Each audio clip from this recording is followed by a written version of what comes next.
Сәлем, сен WhatsApp'ты күнде қолданасың. Ал оны дұрыс қауіпсіздік настройкамен қорғадың ба? Егер істемесең, сенің жеке мәліметтерің тәуекелде. Қазір мен қалай жасау керегін көрсетемін. Қазір мошенниктер WhatsApp арқылы адамдарды оңай алдап жатыр. Бір сілтеме жібереді, сен басасың. Бір хабар жазады, сен сенесің. Нәтижесінде жеке мәліметтер кетеді, аккаунт бұзылады, картадан ақша шешіледі. Ең қорқыныштысы, көп адам бұны қалай істейтінін мүлде білмейді. Қазір мен WhatsApp'тағы мошенниктерден қорғайтын ең маңызды настройкасын көрсетемін. Жасамасаң, сен де тәуекелдесің. WhatsApp қосымшасына кіріп, жоғарыда тұрған 3 точканы басып, настройка бөліміне өтеміз. Сізге керек настройканың бәрі осы жерде. Мына жерде кілттің суреті тұрғанға басып, ең астына қарай түсеміз. Разрешение дегенді басып, ең астында тұрғанды қосып қоямыз. Үстінде тұрған екіншіні де қосып қойсақ болады. Ал егер сіз бөтен адамдардан сізге звонок немесе SMS-те келгенін қаламасаңыз, мына тұрғанды қосып қойсаңыз болады. Мен олай істегенін қаламаймын, сондықтан өшіріп қоямын.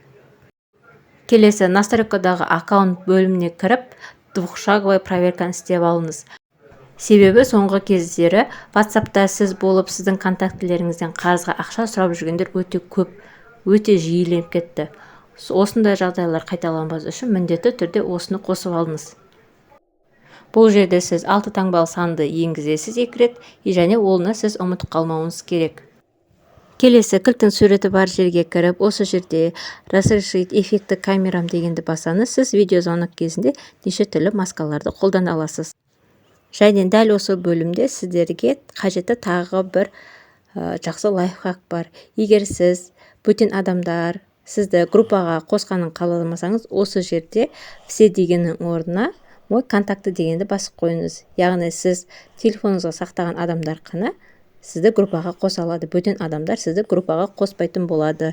Немесе белгілі бір адамдар сізді группаға қоса алатындай қылып қойсаңыз болады. Ол үшін контакты, именно қандай контакт сізді группаға қосылады, соны таңдайсыз. Келесі функцияның бірі чаты бөліміне кіріп, расшифровка аудио дегенге разрешение берсеңіз, сіз голосовойларды текст қылып аудара аласыз. Бұл функцияның ең бір минусы, ол тек орысша қана оқи алады. Қазақ тілі өкінішке орай әзірге жоқ. Қазір сіздерге бұл функция қалай жұмыс істейтінін көрсетемін. Әзірге каналға тіркеліп, видеоны жақындарыңмен бөліс. Қандай да бір адам голосовой жүрген кезде нешеде расшифровка деген тұрады. Соны бассаңыз, голосовой SMS текстік SMS-ке айналады. Ал сіз WhatsApp-тың бұндай функциялары бар екен білдіңіз бе? Комментарияға жаза кетіңіз. Видеоға лайк басуды ұмытпаңыз.